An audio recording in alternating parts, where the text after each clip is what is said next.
In this video, I'm going to show you how you can switch off your wallpaper carousel on your Xioam Redmi 12c. So let's go ahead and do that and save a bit of your data. So come over to your settings right here, click on it. Now, if you don't know where what you're looking for is, the best thing you can do is come over to search settings up here, click on it.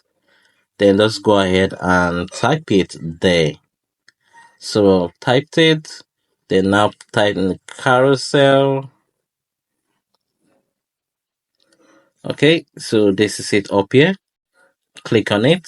So right here, you can look at my I've switched off the update wallpaper using mobile data. I'll switch that off just to save a bit of my data.